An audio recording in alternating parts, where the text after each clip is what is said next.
Hi, this is Stuart Nachbar with Educated Quest. Today, I'm with a acquaintance from my recent visit to the University of Toledo, Professor Gabriella Baki. Dr. Baki is an associate professor in the College of Pharmacy and Pharmaceutical Sciences. She is the program director and main instructor for lectures and laboratories in a unique undergraduate program that I wrote about in my post about the University of Toledo.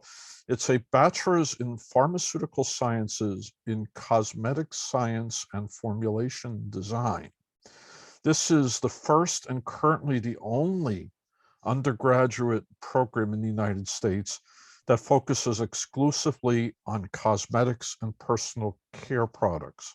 And it does that within the administration of a pharmacy school, which we're going to cover a little bit of that today. Dr. Baki is a pharmacist with a PharmD. She also holds a PhD in pharmaceutics, both of her degrees from the University of Szeged in Hungary.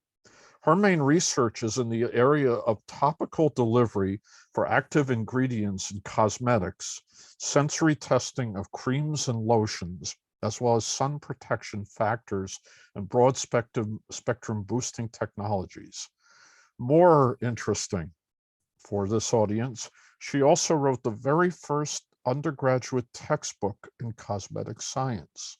And the second edition is going to be coming out in January of 2023. Dr. Baki, it's a privilege to be talking to you again today. Thank you so much for having me. It's my honor to be here. So I've got a lot of questions, and unfortunately I couldn't ask them when I was with other counselors. So I'm glad we have a chance. It's just you and me. Could you tell us about the inspiration for the major in cosmetic science and formulation design? Yes, that's a question that I get a lot of times when students and their parents visit us.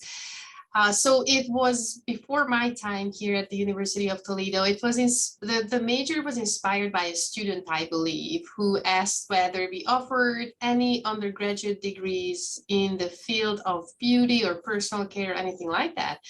And no, we did not, but we offered multiple bachelor's degrees in the college already. So we had sort of everything in place that was needed to develop a curriculum. We had faculty in place.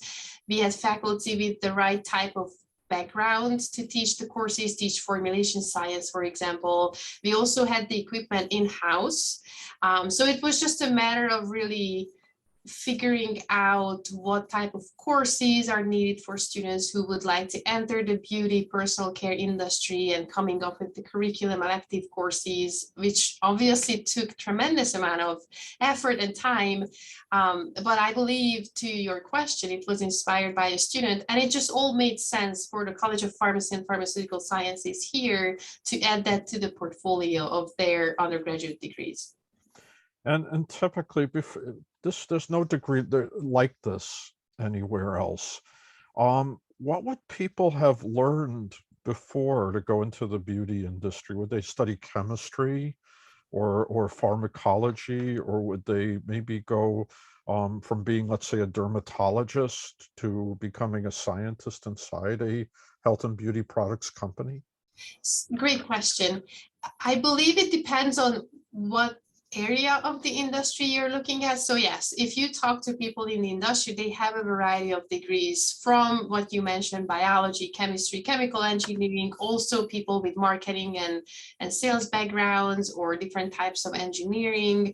It depends on what part of the process they work in. But yes, they typically have sciences or business backgrounds, and they most likely got those undergraduate or graduate degrees and got a lot on the job training when they started working. They still had a lot to learn. So they were working with supervisors, colleagues to learn the daily ins and outs of making products or sizing products, upscaling products, things like that. So this is a degree where you learn art, business, and science. Who should consider pursuing this degree? Like you said, it's a blend of a lot of sciences. It's also, we understand that the goal of the cosmetic companies is to sell the products that they make or offer their services to other companies. So there's a lot of that goes into marketing themselves and selling their products or services. And there's also a lot of creativity and art going into this industry. Even if you think of your toothpaste, it might look bright white, might have sparkles and maybe blue, might have the stripes, but it has to smell good, taste good, look cosmetically elegant. So there's a lot of art going into creating these products that people like using and touching and putting on their skin and hair.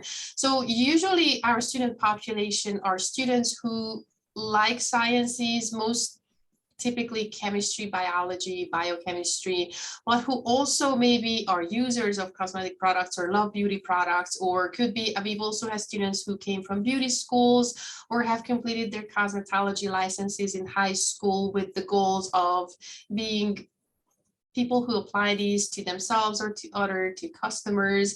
And so they have the interest in the beauty side of things, but also would like to learn more about the sciences.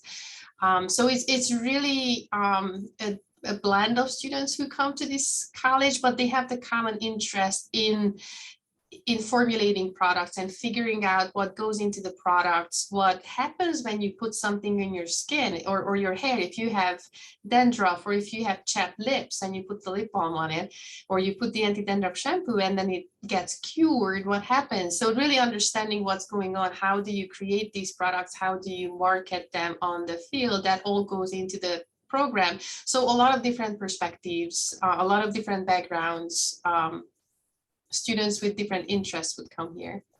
Do most of the students who come into this program know that they wanted to do it when they arrived at the university?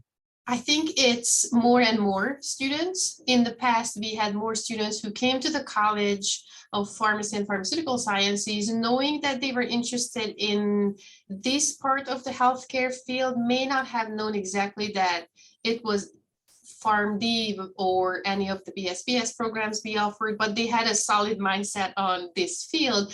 But we have more and more students who come from across the nation, from East Coast, West Coast, from all over the place, wanting to do the cosmetic science program. So I would say more and more students learn about it and understand what it means to do a cosmetic science program. So we have more and more students coming, but we still have students who are undecided students who come to the program, or are transfer students who come in from other programs or majors or community colleges. But most of the students, I would say, knew that this is what they were most interested in. Is it possible for most of these kids to transfer in to graduate within 4 years, or do they need more time? It depends on how far along they are, let's say in their community colleges, and how early on they figured out that they wanted to do cosmetic science. So sometimes students go to a community college just to save money and to take some of the courses there. And if they know that they want to do cosmetic science, and if they follow the plan of study, which is always current on our website, then they can easily transfer in and not sort of lose time or get out of sync, as we sometimes refer to it. Sometimes we work with students who still need to take one course that they didn't take anywhere else, which sort of puts them behind a little bit. But there is also a lot of flexibility in this program. Students can take different minors, they can engage in research projects. So they can start taking electives early on, so they can still have a meaningful full-time semester, even when they are just taking the one course that was missing. So a lot of them still manage to graduate on time, but we have a fantastic transfer student specialist in the college. We also have an amazing internship coordinator, and myself also, who advises students. So we work with these students, all the students in the program, but also the transfer students, creating plans of studies for them, specifically for them, that make sense for their goals and also for the courses that they have taken and they are missing. So they don't get so behind, and it still helps them, what the courses they're taking, it still helps them to graduate on time or as soon as possible. Now, how large is the community typically that were first-year students? And how large might a transfer group be? Obviously, you'll have sophomores and juniors probably transferring in. Correct. And that's a tricky question to answer, just because the way the college is set up. So in this College of Pharmacy and Pharmaceutical Sciences, The first 2 years we refer to as pre-pharmacy. So every student that comes to the college enters the pre-pharmacy years, and they all take the same coursework, regardless if they will be a PharmD student or if they will be cosmetic science or pharmaceutics. They all do the first 2 years together in the same basic science courses, core, university core courses, social sciences, all of those. And so we have students who come in and know they want to do cosmetic science, but we also have students who just come in and are still deciding. And so I don't have a number on the freshmen and sophomores specifically interested in cosmetic science. Sometimes I know the students, let's say if they visited with their parents or they reached out to me and had questions, or we are doing, this is the second year we're doing a virtual cosmetic science camp. If they were camp participants and then they apply to the college and I know about them, they can get involved as soon as their freshman fall, but I still don't know the complete number of freshmen and sophomores. So it would be hard to say what's the ratio of transfer versus non-transfer students within the classes. I would say it's still a relatively smaller number compared to the full, like in my junior class, we have a relatively small number of transfer students, and most other students just traditionally came into the college. And typically one thing I hear about when I visit universities is, especially a school that's relatively large, is courses, introductory courses, things like biology and chemistry. Typically, they're called gatekeeper courses. They're fairly big. Is that the case for kids who would enter, knowing they might not be on a PharmD track or a pharmaceutical science track or on a cosmetic science track? Do they end up, they're all taking chemistry? They're all taking chemistry, correct, from the chemistry department, or they take calculus or statistics or physiology or physics. So they still have very large class sizes, yes, and they might be taking it. There are multiple sections of these classes, so they can accommodate all the students, but those are fairly large class sizes, except for the labs. Obviously, the labs cannot fit big groups of students, so those are smaller. But the students are also typically scheduled together, so the pre-pharmacy students are taking their courses together, so they can make friends as soon as they are freshmen, and if they have a common interest, they can take almost all of the courses together throughout the 4 years if you talk about cosmetic science, or if they choose another program in the college, let's say PharmD, then they could take all courses essentially together for 6 years. So essentially that's the way it's set up. So if someone comes in as a freshman and they're taking the pre-pharmacy courses, there are extracurricular activities to get them exposed to cosmetic science.